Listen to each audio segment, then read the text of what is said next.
What's up, everybody? I hope all is well. Let's talk about it. The Jets mock draft with trades.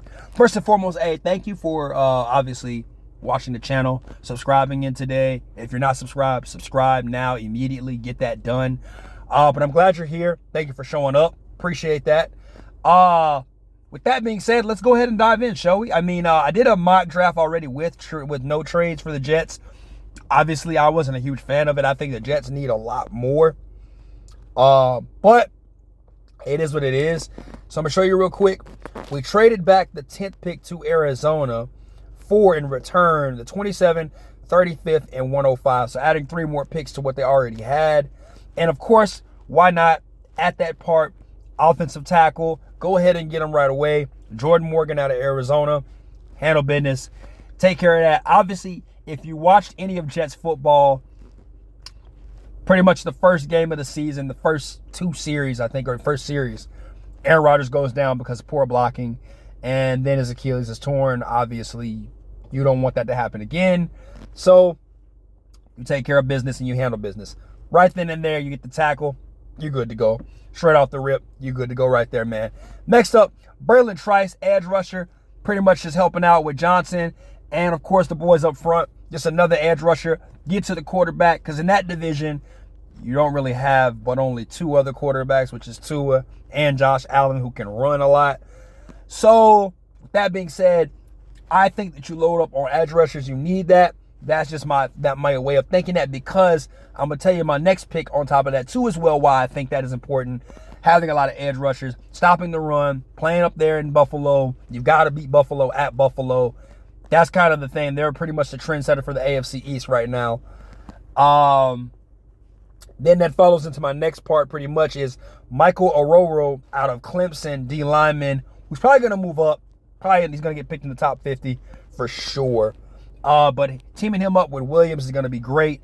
That way you can go to that 4-3 or that you can go to that 4-3 defense, and pretty much it's going to be hard for that 4-on-5 to match up against those 2 guys right then and there. Quinn's going to get double teamed. So, of course, obviously, Roro's going to have a shot just straight at the quarterback. A lot of sacks I can see here with this defense, automatically with those 2 guys being added right there on that D-line.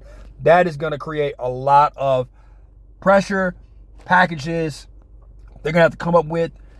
They just got better overnight because everybody knows the Jets defense is good. So that helps out a lot. Now, time to have some fun.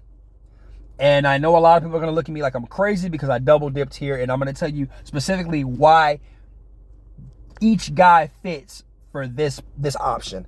Number 1, Braden Rice, obviously Jerry Rice's son at USC, explosive player, 6'3", can get open, physical, probably one of the most underrated receivers. Well, I'm not going to say one of the most underrated, probably an underrated receiver, overlooked receiver in this draft due to the last name. You know how that usually goes. Your son's not as good as your dad, so on and so forth, blah, blah, blah, whatever, right? So the thing about Rice is, what I like about him is for the simple fact that he can create space, he can get open, he can be that deep threat that you need, right? Now, a lot of people will probably be like, well, that doesn't really fit well in their offense, and you took Johnny Wilson in the other draft. I know that, because Johnny Wilson was the only receiver that I could get at that time. With this being said, Braden Rice, and I know I went Braden Rice first, I'm going to go Ricky Pearsall next, don't worry about it. Braden Rice actually does a better job of being a deep threat than a lot of people think. If you watch the USC tape, just throw it up. He go gets it. Aaron Rodgers already has a great accuracy, good arm, can launch it. So why not? Why not have that guy like that? He can take it over the top easily on the defense. Now, we flip that coin back to Ricky Pearsall, who I picked a little bit before Braden Rice, right?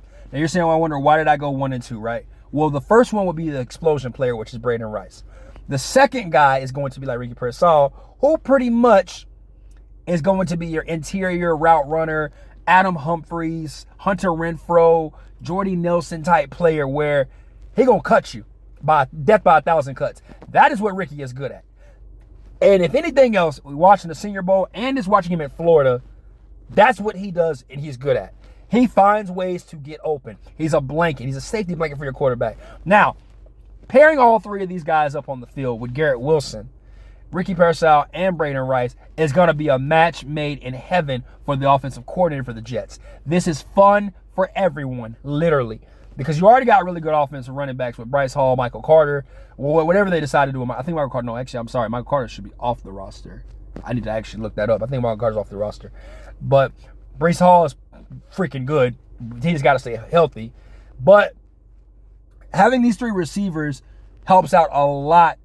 And the kind of the way of, you can get rid of Alan Lazar, all those other guys that don't really matter, because you really need to bring in better receivers just for the whole, just the Jets organization when it comes to receivers. They just suck. I'm sorry. Outside of Garrett Wilson.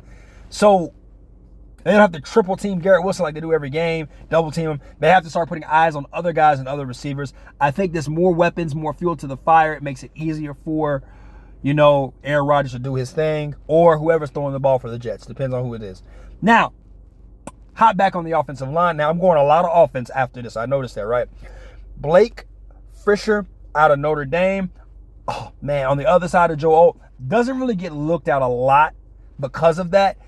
And I think that he's another good tackle just for depth. But he could play on the right side while Morgan plays on the left. However you want to do it. There's more depth. I think that you can't get enough tackles and enough edge rushers in the NFL. That's just me. With that being said, I get another edge rusher like Eric Watts, who pretty much is a plug-and-play type player, like I said in the last video. He's kind of just a guy that rotation. Got the arms, got the size, good footwork. He's got good dip. He kind of reminds me of a Jerry Hughes type player. Like, occasionally he could come in and be that starter and go all out. But, if you got so many guys like Johnson and stuff like that who's doing the thing, they need a break or two. Aaron Watts is a good guy to come in and take care of business. Marcellus Dial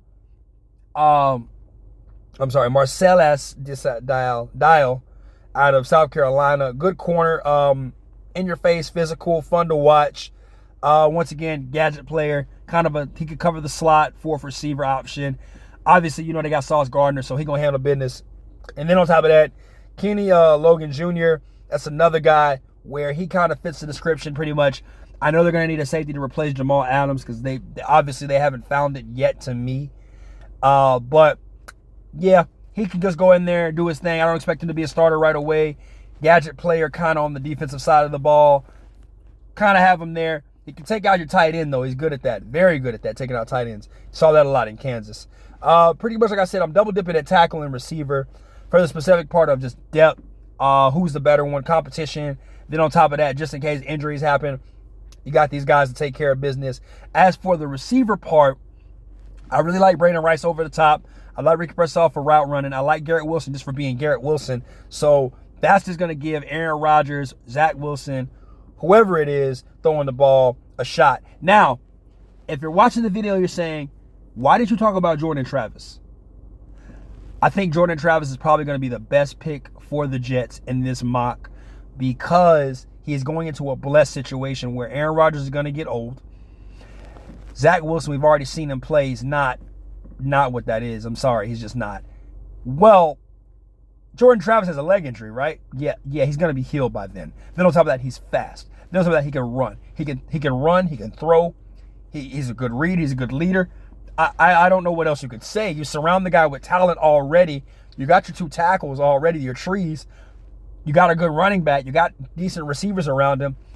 I don't see why it would not work in the NFL for Jordan Travis. So really, effectively, to be honest with you, I'm going to be honest, Jordan Travis is in a blessed situation. Sometimes it's good to be bad or good to actually get hurt and you go to a great system and it all works out. He could be like, Russell Wilson in that situation where they signed Matt Flynn and then Russell Wilson comes in and plays. He could be like a Brock Purdy where, it didn't work out with Trey Lance. So situations like that arise, but I do love me some Jordan Travis. I think he can play some good football when he's 100%.